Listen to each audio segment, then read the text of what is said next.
ബിസ്മില്ലാ അൽഹംദുലില്ലാ വസ്സലാത്തു വസ്സലാമു അലാ റസൂലില്ലാ വഅലാ ആലിഹി വസഹ്ബിഹി അജ്മഈൻ.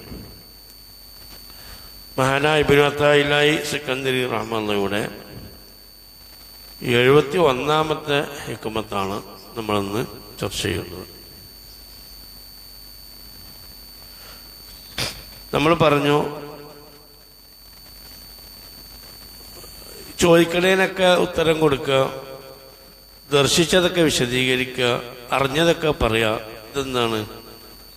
ഇത് ആളുകൾ അവരിലേക്ക് ജനങ്ങൾ അവരിലേക്ക് തിരിയാനുള്ള ഒരു പ്രയത്നത്തിന്റെ ഭാഗമായി വരും, അല്ലേ? എല്ലാ കറാമത്തും എല്ലാ അനുഭവം ഇങ്ങനെ പറയുമ്പോൾ എന്ത് ചെയ്യും? ആളുകൾ എന്ത് ചെയ്യും? ആളുകൾ അവരിലേക്ക് വരും. ആൾക്കാരുടെ സ്വഭാവം എന്ന് വെച്ചാൽ കറാമത്ത് എവിടെയുള്ള വെച്ചാൽ നോക്കിയെടുക്കുന്ന സ്വഭാവമാണ് ആര്? ആളുകൾ, അല്ലേ? ഔലിയാക്കളെ തന്നെ ആൾക്കാരെ കറാമത്തിന്റെ വലുപ്പത്തിന് വരില്ല. കറാമത്തിന്റെ വലുപ്പം തന്നെ എന്താ? അള്ളാഹുവിന് ഇഷ്ടപ്പെട്ട കറാമത്ത് വലുതും ചെറുതൊക്കെ ഉണ്ടാവും. അപ്പോ വലിയ കറാമത്ത് വലിയ ഔലിയ എന്നുള്ള ആൾക്കാണ്. പലരും പല രീതിയിലാണ് കറാമത്തുകൾ ഉണ്ടാവുക. അപ്പോൾ കറാമത്തുള്ള ആളുകളെ ബഹുമാനിക്കാൻ നോക്കുക, അങ്ങനെ കുറെ കാര്യങ്ങൾ ഉണ്ടാക്കാൻ നോക്കുക എന്നുള്ളതാണ്. എന്നാൽ അള്ളാഹുവിന്റെ ഇഷ്ടദാസങ്ങളെ സംബന്ധിച്ചിടത്തോളം എന്താണ്? അപ്പോൾ അങ്ങനെ കാട്ടി നടക്കില്ല നമ്മൾ പറഞ്ഞത്. അവരെ സംബന്ധിച്ചിടത്തോളം അമലിന്റെ ആ ഗുണം അവർക്ക് പരലോകത്ത് കിട്ടണം എന്നുള്ളതാണ്. ഈ ദുന്യാവിൽ അതിന്റെ ഗുണങ്ങൾ ആസ്വദിക്കണം എന്ന് അള്ളാഹുവിന്റെ ഇഷ്ടദാസന് മനസ്സിലുണ്ടാവില്ല. ദുന്യാവിൽ എന്ത് ഈ അനുഭവത്തിന്റെ ഒക്കെ റിസൾട്ട് ദുന്യാവിൽ കിട്ടി, ഇവിടെ തന്നെ അത് എൻജോയ് ചെയ്ത് അതിന്റെ അനുഭൂതി അനുഭവിച്ചുകൊണ്ട് അതിന്റെ ഒരു മനസ്സിന്റെ അതിർപ്പൊക്കെ ഉണ്ടാക്കി ഇങ്ങനെ ജീവിക്കാൻ ഇഷ്ടപ്പെടില്ല. ആര്? അള്ളാഹുവിന്റെ ഇഷ്ടദാസന്മാർ. അവർക്ക് മനസ്സിലാക്കും ഇതിൻ്റെയൊക്കെ റിസൾട്ട് കിട്ടുന്നത് എവിടെയാണ്? പരലോകത്താണ്. അതിന് വേണ്ടിയിട്ടാണ് നമ്മളിവിടെ ചെയ്യുന്നത്, പണിയെടുക്കുന്നത് എന്നാണ് അള്ളാഹുവിന്റെ യഥാർത്ഥ അടിമ മനസ്സിലാക്കുക. അല്ലാതെ എന്താണ് ഇവിടെ ഇങ്ങനെ ഇതിന്റെ റിസൾട്ടുകൾ കളയാൻ അവരാഗ്രഹിക്കില്ല. എന്നിട്ട് എന്ത് ചെയ്യും? അവരത് മൂടി വെക്കും. എന്നിട്ട് അള്ളാഹുവിനെ അറിയാം, എനിക്കും അറിയാം ഞാനും അള്ളാഹുവിനുള്ള ബന്ധം എന്നറിയിട്ട് എന്ത് ചെയ്യും? ആ ഒരു അറിവിൽ അവർ സംതൃപ്തനായിരിക്കും. സമൂഹത്തിൽ ഞാൻ അത്ര സ്ഥാനക്കാരനെന്ന് അറിയണ യാതൊരു താല്പര്യം ആർക്കും ഉണ്ടാവില്ല, അവർക്ക് ഉണ്ടാവില്ല. ആളുകൾക്ക് എൻ്റെ ദർജ മനസ്സിലാകണില്ല എന്നുള്ള നിരാശ വലിയുണ്ടാവോ? ഉണ്ടാവില്ല. ഞാൻ അത്രയും വലിയായിട്ട് ഇപ്പോൾ ഇന്നാരും ബഹുമാനിക്കണില്ലല്ലോ, ഇത് കണ്ടില്ലോ, ഒരു ഇൽമും കിട്ടിയിട്ടുണ്ടല്ലോ, അവനാണ് എല്ലാവരും ബഹുമാനിക്കണമെന്ന് നിരാശ ഒന്നും ആർക്കും ഉണ്ടാവില്ല. അള്ളാഹിന്റെ ഇഷ്ടദാസന്മാർക്ക് ഉണ്ടാവില്ല. അവർക്ക് അള്ളാഹുവിൻ്റെ അടുക്ക് അവർക്കുള്ള സ്ഥാനം അവർക്കും അറിയാം, അള്ളാഹുവിനെ അറിയാം. അതിൽ അവർ ഭയങ്കര സംതൃപ്തരായിരിക്കും. അത് സമൂഹത്തെ അറിയിക്കാൻ അവർ ആഗ്രഹിക്കുന്നില്ല. അവരവരുടെ പ്രതിഫലത്തെ ആഖിറത്തിന് വേണ്ടി അള്ളാഹുവിൻ്റെ ലിഖായിന് വേണ്ടി മാറ്റിവെച്ചിട്ടുണ്ടാവും. അള്ളാഹു തആല അതുകൊണ്ടാണ് പരലോകത്തെ കാരണം പാരിത്രികമായ പ്രതിഫലം എന്ന് പറഞ്ഞാൽ എന്താണ്? അത് നമ്മളെ ബുദ്ധിക്കോ യുക്തിക്കോ ചിന്തിക്കാൻ കഴിയാത്തതിനപ്പുറം. അതുകൊണ്ടാണ് അള്ളാഹു തആല പ്രതിഫലങ്ങളൊക്കെ എവിടേക്ക് മാറ്റിയത്? പരലോകത്തിലേക്ക് മാറ്റിയത്. എന്തുകൊണ്ടാണ് അള്ളാഹു തആല അള്ളാഹുവിന്റെ അടിമകൾക്കുള്ള പ്രതിഫലത്തെ പരലോകത്തിലേക്ക് മാറ്റിയത് എന്നതാണ് ഇനി ചർച്ച ചെയ്യുന്ന ഹിക്മത്ത്. അത് ഞാൻ പറഞ്ഞു. അത് അറിയുന്നവരാണ് അള്ളാഹുവിന്റെ ഇഷ്ടദാസന്മാർ. അത് മനസ്സിലാക്കുന്നവരും ഉൾക്കൊള്ളുന്നവരുമാണ്. അപ്പൊ ഈ ഹിക്മത്തിൽ അതാ പറയുന്നത്, അള്ളാഹു തആല എന്തുകൊണ്ട് നമുക്കുള്ള പ്രതിഫലങ്ങൾ പരലോകത്തിലേക്ക് മാറ്റിവെച്ചു, അതാണ് ഈ ഹിക്മത്തിൽ ചർച്ച ചെയ്യുന്നത്. എന്നാൽ ദുന്യാവിൽ കൂലി കിട്ടും. അതെന്താണ്? അത് ഇൻഷാ അല്ലാഹ് അടുത്ത ഹിക്മത്തിൽ ചർച്ച ചെയ്യുന്നുണ്ട്. എന്നാൽ മെയിൻ പ്രതിഫലങ്ങളൊക്കെ എടുക്കാൻ മാറ്റിയിട്ടുള്ളത് പരലോകത്തിലേക്കാണ് മാറ്റിയിട്ടുള്ളത്. എന്തുകൊണ്ടാണ് അള്ളാഹു തആല അള്ളാഹുവിന്റെ അടിമക്കുള്ള പ്രതിഫലങ്ങളൊക്കെ പാരത്രിക ലോകത്തേക്ക് മാറ്റിയത് എന്നാണ് ഈ ഹിക്മത്തിൽ ചർച്ച ചെയ്യുന്നത്.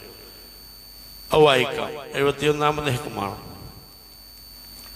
ഇന്നമാ ജഅല ദാറൽ ആഖിറത മഹല്ലൻ لجزاء عباده المؤمنين لأن هذه الدار لا تسوى ما يريد أن يؤتيه. അതാണ് ഒന്നാമത്തെ കാരണം. രണ്ടാമത്തെ ولأنه أجل أقدارهم أن يجازيهم في دار لا بقاء لها. അതാണ് രണ്ടാമത്തെ കാരണം. ഞാൻ നോക്കാം. ഇന്നമാ എന്ന് പറഞ്ഞാൽ ഹസ്റാണ്.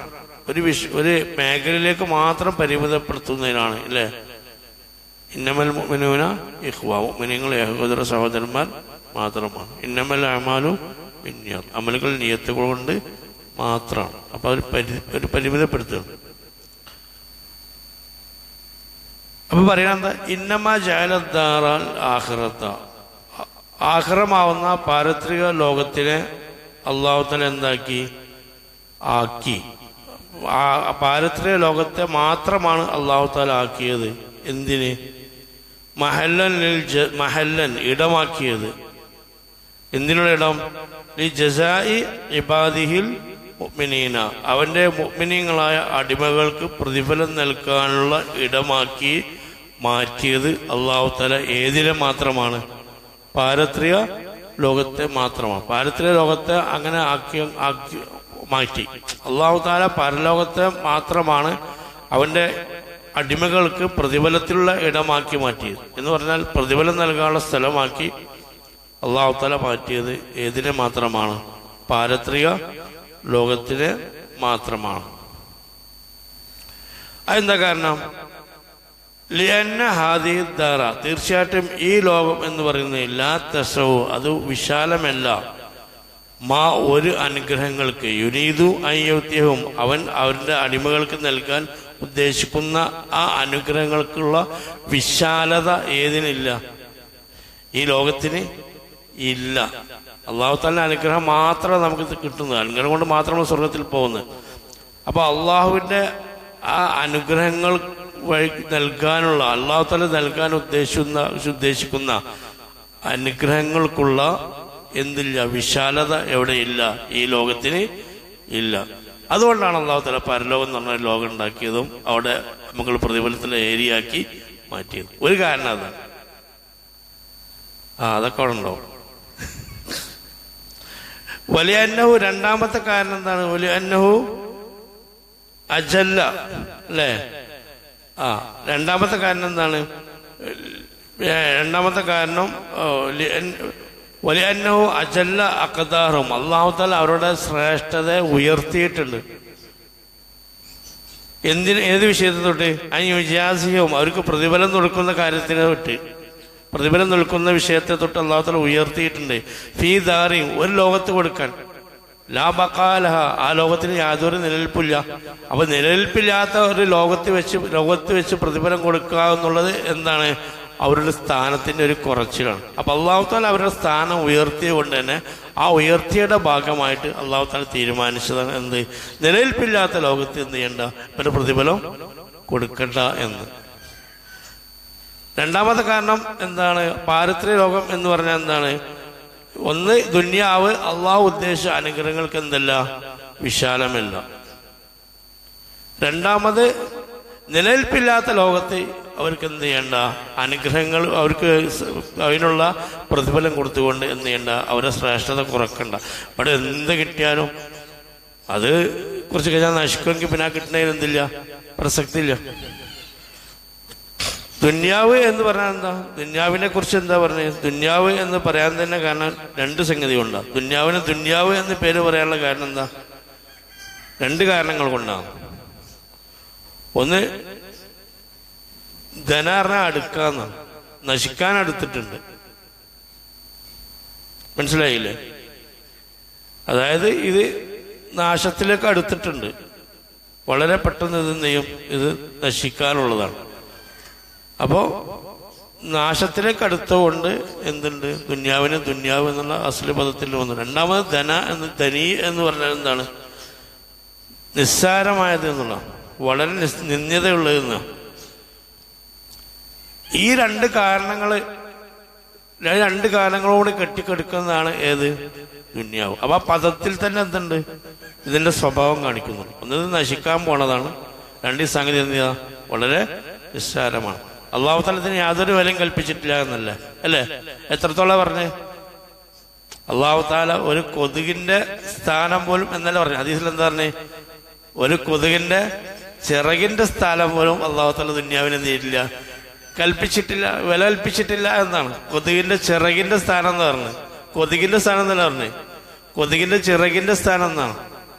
കൊതുകിന്റെ ചിറകിന്റെ സ്ഥാനം ദുന്യാവിനെ കൽപ്പിച്ചിട്ടുണ്ടെങ്കിൽ അല്ലാഹു തആല ഇവിടെ അവിശ്വാസിക്ക് വെള്ളം കൊടുക്കൂല എന്ന് പറഞ്ഞു. അപ്പൊ അവിശ്വാസി ഇവിടെ വെള്ളം കുടിക്കുന്നുണ്ട്, ഭക്ഷണം കഴിക്കുന്നുണ്ട്. കാരണം എന്താ? ഈ ദുന്യാവിൽ അല്ലാഹു തആല എന്തില്ല, അവൻ വെറുതെ കുടിക്കുന്നത്, അതിലെന്തില്ല, ഒരു വിലയും ആര് കൊടുത്തിട്ടില്ല? അല്ലാഹു തആല കൊടുത്തിട്ടില്ല എന്നുള്ളതാണ്. പരിശുദ്ധ ഖുർആനിൽ ദുന്യാവിനെ കുറിച്ച് അങ്ങനെയാണ് പറയുന്നത്.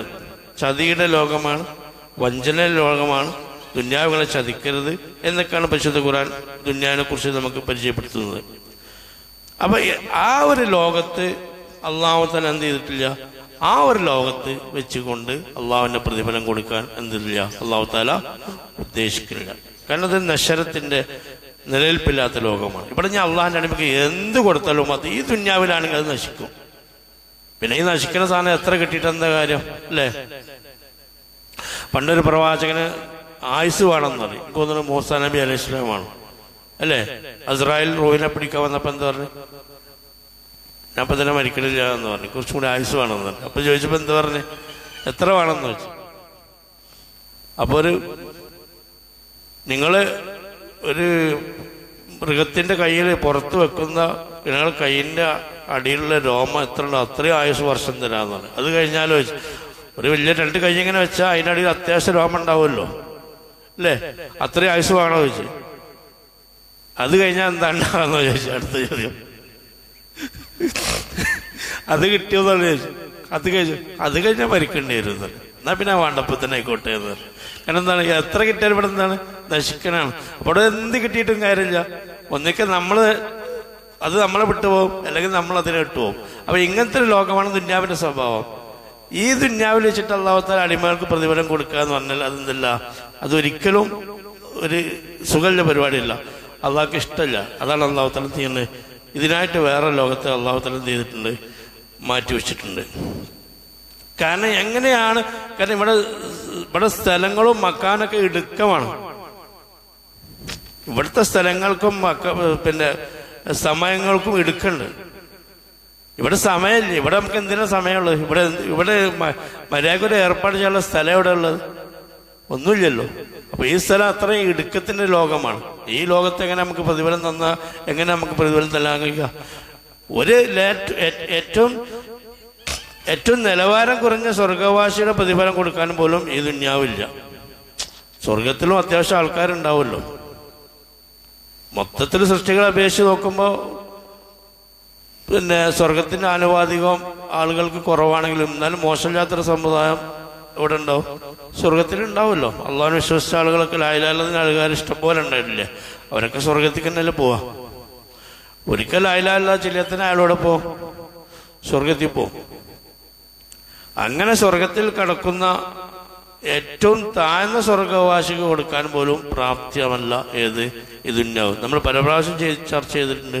ഒരു പ്രവാചകൻ അല്ലേ, ഏറ്റവും നിലവാരം കുറഞ്ഞ സ്വർഗവാസിയുടെ പ്രതിഫലം എന്താ? ഏറ്റവും അയാളെക്കാൾ സ്വർഗത്തിൽ സ്ഥാനം കുറഞ്ഞ ആളുണ്ടാവില്ല. അയാളെങ്ങനെ വന്നിട്ടുള്ളത്? കുറെ കാലം നരകത്തിൽ കഴിഞ്ഞ നരകത്തിൽ തന്നെ ആളുകൾ ഡയറക്റ്റ് സ്വർഗത്തിൽ പോകുന്നവരുണ്ട്, വിചാരണ ഇല്ലാതെ സ്വർഗത്തിൽ പോകുന്നവരുണ്ട്, പിന്നെ ചെറിയ വിചാരണകൾ കൊണ്ട് സ്വർഗത്തിൽ പോകുന്നവരുണ്ട്, പിന്നെ വലിയ വിചാരണകൾ കൊണ്ട് കഷ്ടപ്പെട്ട് സ്വർഗത്തിൽ പോകുന്നവരുണ്ട്, ഷഫാഅത്ത് കൊണ്ട് സ്വർഗത്തിൽ പോകുന്നവരുണ്ട്. അതന്നെ വലിയ വലിയ ഷഫാഅത്തുകളുണ്ട്, നബിമാരുടെ ഷഫാഅത്തുണ്ട്, മുഅ്മിനീങ്ങളുടെ ഷഫാഅത്തുണ്ട്. ലാസ്റ്റ് അല്ലാഹു തആലയുടെ കൃപ കൊണ്ട് കണ്ടമാന ആളുകൾ നരകത്തിൽ നിർത്തിട്ടും കൊണ്ട് എടുക്കിട്ടുണ്ട്, സ്വർഗത്തിക്കുണ്ട്. അതും കഴിഞ്ഞ് നരകത്തിൽ ഇല്ലേ അണുമണി തൂക്കം അല്ലെ ഒരു ഉറുപ്പന്റെ ഈമാനുള്ളവർ, 1/2 ഉറുപ്പന്റെ ഈമാനുള്ളവർ, കടുകുമണ്ണി ഈമാനുള്ളവരൊക്കെ അവിടെ പോകും. ലാസ്റ്റ് സ്വർഗത്തിൽ പോകും. ഇനി ഏറ്റവും അവസാനം സ്വർഗത്തിൽ പോകുന്ന ആളുണ്ട്. ഏറ്റവും അവസാനം അയാളാണ് ഏറ്റവും അവസാനം സ്വർഗത്തിൽ പോവുക. അയാൾക്ക് കൊടുക്കുന്ന പ്രതിഫലം നമ്മൾ ചർച്ച ചെയ്യാറുണ്ട്. അല്ല, അയാൾക്ക് കൊടുക്കുന്ന പ്രതിഫലം എത്ര? ഏറ്റവും അവസാനം സ്വർഗത്തിൽ കിടക്കുന്ന ആളെ പ്രതിഫലം എത്ര? പല പ്രാവശ്യം ചർച്ച ചെയ്തിട്ടുണ്ടല്ലോ, ഓർമ്മ ഉണ്ടോ? അയാൾ സ്വർഗത്തിൽ കിടക്കുമ്പോൾ അല്ലാഹു തആല അയാളുടെ സ്വർഗത്തിൽ കിടക്കാൻ പറയും. അയാള് നരകത്തിൽ നിന്ന് സ്വർഗത്തിൽ കിടക്കണതിൻ്റെ ഇല്ല അല്ലാഹു തആല പറയും. അല്ലാഹു തആല അയാൾ സ്വർഗം അനുഭവിക്കാൻ പറയും. അപ്പൊ അയാൾ പറയും, പഠിച്ചവന്റെ സ്വർഗത്തിലൂടെ സ്ഥലം എല്ലാവരും കൈയടക്കിയിട്ടില്ല എന്ന് പറയും. അപ്പൊ അല്ലാഹു തആല ചോദിക്കും, എനിക്ക് ദുന്യാവിന് അത്ര കിട്ടിയാൽ മതിയോ? അതയാൾ പ്രതീക്ഷിച്ചിട്ടില്ല. ദുന്യാവിൽ ഒരു രാജാവിന് കിട്ടുന്ന ലോകം പ്രപഞ്ചം അടക്കി വാഴുന്ന ഒരു ഭരണാധികാരിക്കുള്ള അത്ര മതിയോ? അപ്പൊ അയാൾ അത്ഭുതപ്പെടും. അയാൾ പറയും, അൽഹംദുലില്ലാഹ് ധാരാളമാണെന്ന് പറയും. അപ്പൊ അല്ലാഹു തആല അതിന്റെ ഇരട്ടി തന്നിട്ടുണ്ട്. അപ്പൊ അയാളേറെ ഹാപ്പിയാവും. അപ്പൊ അല്ലാഹു തആല അതിന്റെ ഇരട്ടി തന്നിട്ടുണ്ട്. അപ്പൊ അതിലേറെ ഹാപ്പിയാവും. പറഞ്ഞ് അല്ലാഹു തആല 10 ഇരട്ടി, ദുന്യാവിന്റെ 10 ഇരട്ടി കൊടുക്കും. ആർക്ക്? അവസാന സ്വർഗത്തിൽ കിടക്കുന്ന ആൾക്ക്, അവസാന സ്വർഗത്തിൽ കിടക്കുന്ന ആൾക്ക് ദുന്യാവിന് 10 രൂപ. പിന്നെ എങ്ങനെ ദുന്യാവിൽ സ്വർഗത്തിൽ പ്രതിഫലം കൊടുക്കാൻ സ്ഥലം ഉണ്ടാവുക? അപ്പൊ അള്ളാഹുവിന്റെ അനുഗ്രഹങ്ങൾക്ക് വിശാലമല്ല ഏത്. അപ്പൊ സ്വർഗത്തിലെ ഏറ്റവും ശ്രേഷ്ഠമായ സ്ഥലത്ത് കൊടുക്കുന്ന ആളുകൾക്കുള്ള പ്രതിഫലം എന്തായിരിക്കും? അതാണ് പരിശുദ്ധ ഖുർആൻ പറഞ്ഞത്, ഫലാ തഅലമു നഫ്സും മാ ഉഖ്ഫിയ ലഹും മിൻ ഖുറത്തി അഅ്യുനിൻ ജസാഅൻ ബിമാ കാനൂ യഅമലൂൻ. ഒരു മനുഷ്യനും അള്ളാഹു തആല സ്വകാര്യമാക്കി വെച്ച ആ കൺകുളിർമയാൽ അള്ളാഹു തആല സ്വകാര്യമാക്കി വെച്ച ഒരു സംഗതിയുണ്ട്. ഒരാൾക്കും അതെന്ത് ചെയ്യാൻ പറ്റില്ല, കണക്കൂട്ട് മനസ്സിൽ ചിന്തിക്കാൻ കഴിയില്ല. ഒരു ഹദീസിൽ കാണാം, യഖൂലുല്ലാഹു തബാറക വ തആല, എൻ്റെ അടിമകൾക്ക് ഞാൻ, സ്വാലിഹീങ്ങളെ അടിമകൾക്ക് ഞാൻ റെഡിയാക്കി വെച്ചിട്ടുണ്ട്. മാല ഐനു റഅത്ത്, ഒരു കണ്ണും ഇതുവരെ അത് കണ്ടിട്ടില്ല. വലാ ഉദുനുൻ സമഅത്ത്, ഒരു കാതും അത് കേട്ടിട്ടില്ല. വലാ ഖത്റ അലാ ഖൽബി ബശർ, ഒരു മനുഷ്യന്റെ ഹൃദയത്തിലും ചിന്തിക്കാൻ കഴിയില്ല. അങ്ങനെ ഒരു മനുഷ്യന് അതിനെക്കുറിച്ച് ഒരു എസ്റ്റിമേഷൻ ഇടാൻ കഴിയില്ല. ഒരു മനുഷ്യനെ കുറിച്ച് ഒന്നും പറയാൻ കഴിയില്ല. അയാളെ മനസ്സിലങ്ങനെ ചിന്തിച്ചിട്ടുണ്ടാക്കാനും കഴിയില്ല. ഇപ്പൊ ദുന്യാവിന്റെ 10 ഇരട്ടി നമുക്ക് എന്ത് ചെയ്യാൻ പറ്റും? ഏകദേശം ഒരു കാൽക്കുലേഷൻ കിട്ടും. പക്ഷെ ഒരു മനുഷ്യനെ സംബന്ധിച്ചിടത്തോളം ചിന്തിക്കാനേ കഴിയില്ല. അങ്ങനത്തെ ഒരു സംഗതി ഞാൻ എന്ത് ചെയ്തിട്ടുണ്ട്? സ്വർഗവാസികൾക്ക് വേണ്ടി, സ്വാലിഹീങ്ങളുടെ അടിമകൾക്ക് വേണ്ടി തയ്യാറാക്കി വെച്ചിട്ടുണ്ട്. അതിൽ തന്നെ ഏറ്റക്കുറച്ചിലുകളുണ്ടോ? അപ്പോൾ വളരെ ചെറിയ ഒരു സ്വർഗവാസിക്ക് കൊടുക്കാൻ പോലും പ്രാപ്തമല്ല ഏത് ദുന്യാവ് എന്നുള്ളതുകൊണ്ടാണ് അള്ളാഹു തആല ഈ ലോകം അള്ളാഹുവിന്റെ അനുഗ്രഹങ്ങൾക്ക് വിശാലമല്ല. അതുകൊണ്ടാണ് പാരത്രിക ലോകം അള്ളാഹു തആല അടിമക്ക് റെഡിയാക്കിയത്. ചില ഹദീസുകൾ കാണാം, സ്വർഗത്തിലെ ഏറ്റവും സ്ഥാനം കുറഞ്ഞ ഒരു സ്വർഗവാസി അയാളുടെ സ്വർഗങ്ങളിലേക്കും അയാളുടെ ഇണകളിലേക്കും അയാളുടെ സ്വർഗീയ അനുഭൂതിയിലേക്കും അയാളുടെ സ്വർഗീയ ഖാദിമ്യങ്ങളിലേക്കും അയാൾക്ക് സ്വർഗീയമായ മറ്റുള്ള അലങ്കാരങ്ങളിലേക്കും അയാൾക്ക് നോക്കിയാൽ 1000 വർഷം നോക്കിയാലും എന്താവൂല, തീരൂല എന്ന് കാണാം. ഏറ്റവും താഴ്ന്ന സ്വർഗവാസിക്ക് 1000 വർഷം നോക്കിയാലും അയാളെ അനുഗ്രഹങ്ങൾ എന്തില്ല, തീരൂല എന്ന് കാണാം. മാത്രല്ല അയാളുടെ പ്രത്യേകത എന്താണ്? അടുത്തുള്ളത് കാണുന്ന പോലെ ദൂരമുള്ളത് കാണാനുള്ള കഴിവ് അല്ലാഹു തആല അയാൾക്ക് കൊടുക്കുന്നുണ്ട് എന്നാണ്. എവിടെ? സ്വർഗത്തിൽ. അല്ലാതെ നമ്മളെങ്ങനെ കണ്ണാട വെച്ച് കാണോ പവർ കൂട്ടി കാണോ നോക്കേണ്ടതല്ല. ദൂരമുള്ള സാധനങ്ങൾ അടുത്തിരുന്ന് കാണാൻ പറ്റും. അടുത്തുള്ള സാധനം കാണുന്നത് പോലെ ദൂരമുള്ള സാധനം കാണാൻ പറ്റും. അത്രയും പവർഫുൾ ആയ സംവിധാനം വെച്ചിട്ട് അയാൾ 1000 വർഷം നോക്കിയാലും അയാളുടെ അനുഗ്രഹങ്ങൾ എന്ത് ചെയ്യില്ല, തീരൂല. പിന്നെ എങ്ങനെ ദുന്യാവിലെ സ്വർഗത്തിൽ അയാൾക്ക് എന്ത് ചെയ്യാൻ പറ്റും, കൊടുക്കാൻ കഴിയും? നിങ്ങൾ ആലോചിച്ചൊക്കെ, നമ്മൾ ഇന്നാൾ പറഞ്ഞില്ലേ, സൂറത്തുൽ ഇഖ്ലാസ് 30 വട്ടം ഓടിയ 30 വട്ടം ഓതിയാൽ ഒരു കോട്ടയാണ്, കൊട്ടാരം അല്ലേ? 10 പ്രാവശ്യം ഓതിയാൽ 10 പ്രാവശ്യം ഒരു കൊട്ടാരം, 20 പ്രാവശ്യം ഓതിയാൽ 2 കൊട്ടാരം. മാനാവുമർ കത്താവ് ചോദിച്ചില്ലേ, കൊട്ടാരങ്ങൾ കൂടുതൽ ചോദിച്ചില്ലേ? അപ്പൊ അല്ലാഹു തആല അതിനേക്കാളും അധികരിച്ചവനാണെന്ന് നിമിത്തങ്ങൾ പറഞ്ഞ മറുപടി. അപ്പൊ ഇതിനൊന്നും ദുന്യാവ് എന്തല്ല, പ്രാപ്തമല്ല എന്നാണ്. മറ്റൊരു ഹദീസിൽ കാണാം, സ്വർഗത്തിലെ ഏറ്റവും താഴ്ന്ന സ്വർഗവാസിക്ക് ലഹു അൽഫു ഖസ്റിൻ 1000 കൊട്ടാരങ്ങൾ ഉണ്ടാവുന്നു. ഞാൻ പറഞ്ഞതെന്ന് വെച്ചാൽ, ഒരു ഇബാദത്ത് കൊടുക്കാതെ ഒരിക്കൽ മാത്രം ലാ ഇലാഹ ഇല്ലല്ലാഹ് ചൊല്ലിക്കാണ് തട്ടിമുട്ടി സ്വർഗത്തിൽ കിടന്ന ആൾക്കാണ് അത് കിട്ടുന്നത്. സൂറത്തുൽ ഇഖ്ലാസ് കുറെ ഓതിയ ആൾക്കാർക്ക് വേറെ ഉണ്ടാവില്ല. അതൊന്നും ഇതിൽ കാൽക്കുലേറ്റ് ചെയ്യപ്പെടില്ല. ഇയാളൊന്നും ചെയ്തിട്ടില്ല. ഏറ്റവും ലാസ്റ്റ് സ്വർഗവാസിക്കിനെ പറ്റി നമ്മൾ പറയുന്നത്, ഇയാളൊന്നും ചെയ്തിട്ടില്ല. അയാൾക്ക് 1000 കൊട്ടാരങ്ങൾ ഉണ്ടാവും. ഓരോ കൊട്ടാരങ്ങൾക്കിടയിലും വർഷങ്ങൾ സഞ്ചരിച്ചാലേ എത്തുള്ളൂ എന്നുള്ളതാണ് എന്നൊരു ഹദീസിൽ കാണാം. മറ്റൊരു ഹദീസിൽ കാണാം, അദ്നാ അഹ്ലിൽ ജന്നത്തി അല്ലദീ ലഹു 80 അൽഫ് ഖാദിമിൻ. സ്വർഗത്തിലെ ഏറ്റവും താഴ്ന്ന സ്വർഗവാസിക്ക് 80,000 ഖാദിമ്യങ്ങൾ ഉണ്ടാവുന്നു. ഹദീസിലുണ്ട് 80,000 ഖാദിമ്യങ്ങൾ ഉണ്ടാവും. അതുപോലെ തന്നെ അയാൾക്കുള്ള കുറെ കുബ്ബകൾ, അങ്ങനെ ഹദീസിൽ കാണാം. മറ്റൊരു ഹദീസിൽ കാണാം, ഓരോ ഖാദിമിന്റെ കയ്യിലും 2 തളികകൾ ഉണ്ടാവും. ഓരോ തളികളും വ്യത്യസ്തമായ പലഹാരങ്ങൾ, വിഭവങ്ങളായിരിക്കും. ഈ 50,000 ഖാദിമികളോ കയ്യിലുണ്ടാവുന്ന തളികളും ഓരോന്നായിരിക്കും വ്യത്യസ്തമായിരുന്നു. ഇങ്ങനെയൊക്കെയാണ് നബി സല്ലല്ലാഹു അലൈഹി വസല്ലം എന്ത് ചെയ്തിട്ടുള്ളത്, ഏറ്റവും താഴ്ന്ന സ്വർഗവാസിയെ കുറിച്ച് അല്ലാഹുവിന്റെ റസൂൽ എന്ത് ചെയ്തിട്ടുള്ളത്, പറഞ്ഞിട്ടുള്ളത്. അപ്പോ ഇതാണ്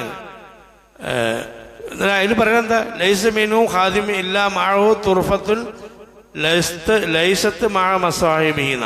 അതായത് ഒരു ഖാദിമിന്റെ കയ്യിലുള്ള സാധനമേ അല്ല അടുത്ത ആളെ ഖാദിമിന്റെ കയ്യിൽ ഉണ്ടാവുക എന്നുള്ള.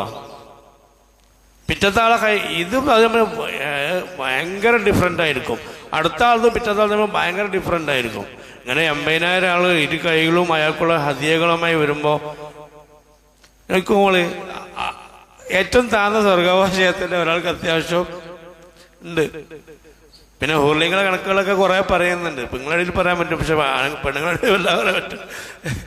ഓരോരുത്തരും കൂടി ഒരുപാട് ഖാദിമീങ്ങളായ ഹൂർലിങ്ങൾ ഉണ്ടാവും എന്നൊക്കെ കാണാം. അതുപോലെ ഓരോ ഖാദിമും ചെയ്യുന്ന ഇതുമത്ത് മറ്റൊരു ഹദീസിൽ കാണാം. ഇന്ന അതിനാ ഹലി ജൽജനത്തി മഞ്ജലത്തിൻ. ഓരോരുത്തർക്ക് ഉണ്ടാവുന്ന ഖാദിമുകൾ പറയുന്നത് കുല്ലു ഖാദിമിൻ അല അമലിൻ ലൈസ അലൈഹി സ്വാഹിബുഹു എന്ന. ഒരു ഖാദിം എടുക്കുന്ന പണിയല്ല അടുത്ത ഖാദിമായക്ക് ഖിദ്മത്ത് ചെയ്ത് കൊടുക്കാന്ന്. ഈ ഖാദിം എടുക്കുന്ന ഖിദ്മത്തല്ല അടുത്ത ഖാദിം ചെയ്യാം. ആ ഖാദിം എടുക്കുന്ന ഖിദ്മത്തല്ല പിറ്റത്തെ ഖാദിം ചെയ്യാം. അപ്പൊ എന്താണ് ഖിദ്മത്ത് എന്ന് പോലും നമുക്ക് എന്ത് ചെയ്യാൻ പറ്റില്ല, കണക്കാൻ പറ്റില്ല. ഇതൊക്കെയാണ് സ്വർഗത്തിലെ ഏറ്റവും താഴ്ന്ന നിലവാരം കുറഞ്ഞ സ്വർഗാവകാശി കിട്ടുന്ന പ്രതിഫലം. അതുകൊണ്ടാണ് അള്ളാഹു തആല എന്ത് ചെയ്യുന്നത്? ഈ ദുന്യാവ് അള്ളാഹുവിന്റെ അനുഗ്രഹങ്ങൾക്ക് കൊടുക്കാൻ എന്തല്ല പ്രാപ്തമല്ല. അങ്ങനെ നോക്കുമ്പോൾ എന്താണ്? ദുന്യാവ് വളരെ നശ്വരമാണ്. അതാണ് മഹാന്മാർ പറയുന്നത്. അലാ വൈന സഈദ മൻ ഇഖ്താറ ബാഖിയത്തിൻ യദൂമു നഈമു അലാ ഫാനിയത്തിൻ. ഒരു റിപ്പോർട്ടിൽ കാണാം, മഹാന്മാർ പറയുന്നത് കാണാം, ചില മഹാന്മാർ സൂഫിയാക്കള ആളുകൾ പറയുന്നത് കാണാം, ലൗകാനത്തി ദുന്യാ മിൻ ദഹബിൻ. ദുന്യാവാണെങ്കിൽ അത് സ്വർണമാണ്, പക്ഷെ നശിക്കുന്നതാണ്. പാരത്രികമാണ്. എന്ത്? അത് പിന്നെ ഇഷ്ടികയാണ്, പക്ഷെ നശിക്കാത്തതാണ്. അപ്പൊ നമ്മൾ ഏതാ തിരഞ്ഞെടുക്കുക? നശിക്കാത്തതിനാണ് വാല്യൂ ഉള്ളത്. നശിക്കാത്തത് തിരഞ്ഞെടുക്കുമെന്നാണ് ബുദ്ധിമാന്മാർ. എന്നാൽ ദുന്യാവ് അങ്ങനെ ഇത് നേരെ തിരിച്ചാണ്. പാരത്രിക നശിക്കാത്ത സ്വർണവും ദുന്യാവ് നശിക്കുന്ന ഇഷ്ടികയുമാണ്. അപ്പൊ പിന്നെ ഏതായാലും എന്തെങ്കിലും അതേ തിരഞ്ഞെടുക്കാൻ പറ്റുള്ളൂ. ഇതാണ് ബുദ്ധിമാന്മാർ ചെയ്യുന്നത്. ഇതാണ് നമ്മൾ മനസ്സിലാക്കേണ്ടത്. അതുകൊണ്ടാണ് ഈ ലോകം പ്രതിഫലത്തിന് പ്രാപ്തമല്ല എന്ന് പറയാൻ കാരണം. അതാണ് അള്ളാഹു തആല പാരത്രിക ലോകത്തെ ഇതിനു വേണ്ടി മാത്രം മാറ്റിവെച്ച് അള്ളാഹു തആല കബൂൽ ചെയ്യട്ടെ. അപ്പൊ ആ ഹിക്മത്ത് ഇങ്ങനെയാണ്. ഇന്നമാ ജഅല ദാറൽ ആഖിറത. ആഖിറത്തിനെ അള്ളാഹു തആല ആക്കി മാറ്റിയിട്ടുണ്ട്. മഹല്ലൻ ലി ജസാഇ ഇബാദിൽ മുഅ്മിനീന. അവന്റെ മുഅ്മിനീങ്ങളെ അടിമകൾക്ക് പ്രതിഫലം നൽകാൻ വേണ്ടി മാത്രമാണ്. ലിഅന്ന ഹാദിഹി ദാറ. തീർച്ചയായിട്ടും ഈ ദുന്യാവ് എന്ന് പറഞ്ഞാൽ ലാ തസവ മാ യുരീദു അൻ യുഅതിഹും. അള്ളാഹു തആല അവർക്ക് നൽകാൻ ഉദ്ദേശിച്ച അനുഗ്രഹങ്ങൾക്ക് വിശാലമല്ല എന്നുള്ളതാണ് ഒരു കാരണം. രണ്ടാമത്തെ കാരണം വലഅന്നഹു അജല്ല അഖദാറും. അള്ളാഹു തആല അവന്റെ അടിമകളുടെ പദവിയെ ശ്രേഷ്ഠത വളരെ പ്രാധാന്യം കൊടുത്തിട്ടുണ്ട്. കാരണം എന്താണ്? അള്ളാഹു തആല അടിമക്ക് പ്രതിഫലം കൊടുക്കുന്നവർക്ക് എന്തുണ്ട്? റെസ്പെക്ട് കാണിച്ചിട്ടുണ്ട്. കാരണം അതിന്റെ ഭാഗമാണ് ഈ നശിക്കുന്ന ലോകത്ത് എന്ത് കൊടുക്കണ്ട? പ്രതിഫലം കൊടുക്കണ്ട എന്നുള്ളതാണ്. എന്താ? യുജാസിഹും ഫീ ദാറിൻ. അവർക്ക് പ്രതിഫലം കൊടുക്കുന്ന വിഷയത്തെ തൊട്ട് അള്ളാഹു തആലയുടെ ശ്രേഷ്ഠത ഉയർത്തിയിട്ടുണ്ട്. ഏത് ലോകത്ത്? ഫീ ദാറിൻ, ഒരു ലോകത്ത് ലാ ബഖാല. അതിനെന്തില്ല? നിലനിൽപ്പില്ല. അപ്പൊ നിലനിൽപ്പില്ലാത്ത ലോകത്തിൽ പ്രതിഫലം കൊടുക്കണ്ടെന്നും പ്രതിഫലം കൊടുക്കാൻ ഈ പ്രപഞ്ചം വിശാലമല്ല എന്നതുകൊണ്ടാണ് അള്ളാഹു തആല പാരത്രിക ലോകം എന്ന് പറഞ്ഞാൽ വേറെ ലോകം തന്നെ അള്ളാഹു തആല തിരഞ്ഞെടുക്കാനുള്ള കാരണം. എന്നാൽ അള്ളാഹു തആല ഈ ലോകത്ത് നമുക്ക് പ്രതിഫലം തരുന്നുണ്ടോ? ഉണ്ട്. നമ്മൾ ചെയ്യുന്ന എല്ലാ അമലുകൾക്കുള്ള റിസൾട്ട് ദുനിയാവിലും കിട്ടുന്നുണ്ട്. നമ്മൾ അമലുകൾ സ്വീകരിക്കുന്നുണ്ടോ എന്ന് നമുക്ക് തിരിച്ചറിയാൻ അടയാളം. നമ്മൾ അമലുകൾ അള്ളാഹു തആല സ്വീകരിച്ചിട്ടുണ്ടോ? ഇല്ലേ? ആ ഒരു സ്വീകാര്യത നമുക്ക് ഇവിടെ തിരിച്ചറിയാനുള്ള അടയാളമുണ്ട്. ആ സ്വീകാര്യത വെച്ച് നമ്മൾ മുന്നോട്ട് പോയാൽ ഭാരത ലോകത്തെ നഷ്ടപ്പെടാതെ തിരിച്ചു കിട്ടും. അടുത്ത ഹിക്കമിൽ അതാ പറയുന്നത്. അള്ളാഹു തആല നമ്മൾ ചെയ്ത അമലുകൾക്കുള്ള റിസൾട്ട്, അതിന്റെ സ്വീകാര്യ ഇത് പാസ്ഡാണോ എന്നെങ്ങനെ അറിയാം? അത് ഇൻഷാ അല്ലാഹ് അടുത്ത ഹിക്കമിൽ ചർച്ച ചെയ്യുന്നുണ്ട്. തൽക്കാലം നിർത്തുന്നു. അപ്പൊ ഇൻഷാ അല്ലാഹ് നിർത്താണ്. അള്ളാഹു തആല സ്വീകരിക്കട്ടെ, അള്ളാഹു തആല കബൂൽ ചെയ്യട്ടെ.